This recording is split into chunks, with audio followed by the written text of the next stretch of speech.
Okay, so got this mounted in the Hummer EV. You can mount this in any vehicle with a glass roof or even with the liftgate in the back. Using that suction cup. This suction cup is really usable in terms of user-friendly. You can manipulate the angle of this really well. So there's 2 points where you can change the angle. So it's very helpful, especially if you have a slanted glass roof.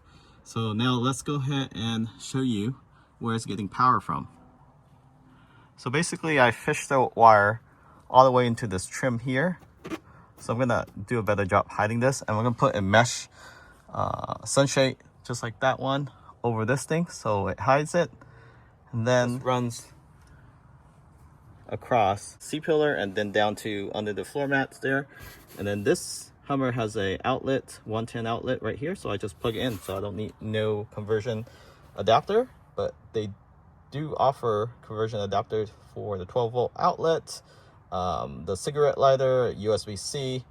It used low power, so this thing works really well in vehicle. Now let's go ahead and test the speed to see what this gets you.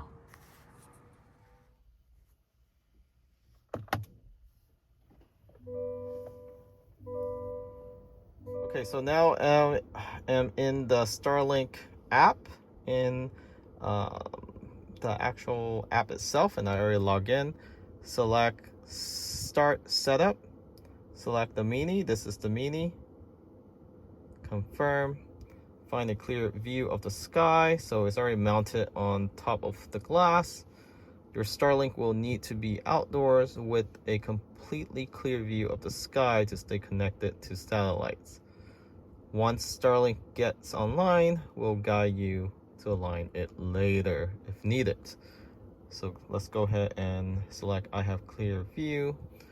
Your Starlink has a built-in Wi-Fi, so you don't need a Wi-Fi or a modem. Find an outdoor location as close to your device as possible to ensure strong Wi-Fi connection. Avoid metal roofs and thick walls. So you can't do this through a metal roof. It has to be a glass roof or a plastic roof. Wall that blocks it, no. So can't do it through a wall either. So I have location. My Starlink is plugged in. It has power now. You can obviously select it with a third-party router too.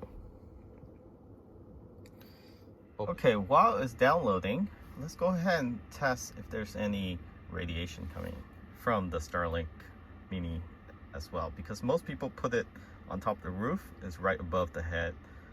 So what's the best location? So this is the radiation detector.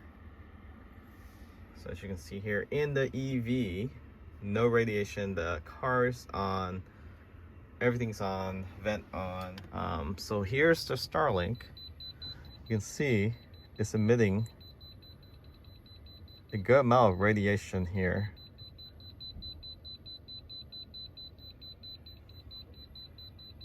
So you definitely don't want this right above your head. So for those that mount this above the head, don't do it. Fortunately, this top window here actually sit further forward. The passenger head is actually right here. So this is the headrest. This is where the passenger head would typically be. 0. Up here, nothing. But as you get closer, I would say about 6 inches from the Starlink Mini, you can get something. So for the front passenger, nothing right here. So about 6 inches away from it, and you should be good. Okay, back to this device. Let's see, so it is now connecting. Okay, it's connected. It got disconnected because my other Wi-Fi was trying to auto connect. That's why it was connecting to the other Wi-Fi. So just keep this device close to the unit while it's updating the software. Should almost be done now. 93%, before. The animation with Tesla app, Starlink, it's just really refined. Whoever they hire to design their app does a really good job. Easy to use, easy to install. Everything's just easy. Applying software update. So it is almost done here. So just stick with it. 2 device connected. There's only 1 device. Ready to install. So it was just downloading. Now it's gonna reboot the Starlink. Okay, sure. Let's go ahead and reboot that. Starlink is about to reboot. You know the Starlink is on when there's this blue light right here on the bottom. So it's just not sitting there. Originally, it wasn't getting in power because I didn't turn on the outlet, and I couldn't figure why it wasn't turning on. Then I saw the blue light once I found the switch to turn on the outlet. So it's resetting itself. Now it's reconnecting.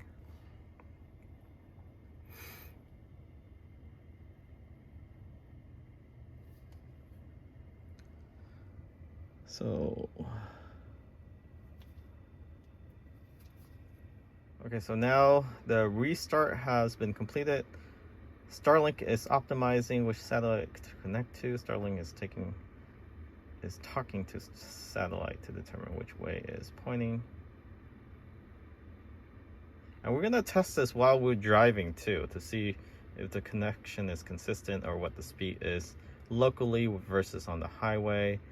Mounted here. So it should be pretty quick data to gather when we actually fully test it out. So it's still calculating. So the setup does take a little bit of time. I would say spare about 15 minutes just so it can update itself, reboot itself, and then find the satellite and get situated.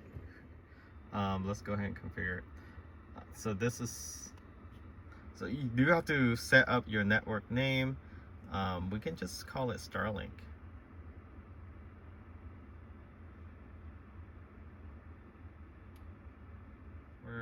Let's do, and then after you set your password, it's gonna apply the settings. Wi-Fi is reloading to apply your new network settings. This takes about 1 minute. Okay, we're online. 1 device connected, which is this phone.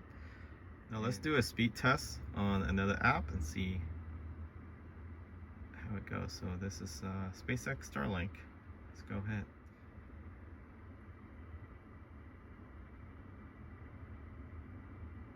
Okay, so we're getting about 120, up to 120 download. I am parked between a lot of homes, so that might be another reason why. That's download, and this is upload, about 10 to 12.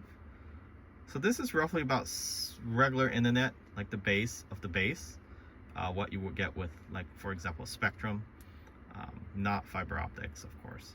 So pretty decent speed. This is enough to do work, stream videos, even watch movies. So pretty cool.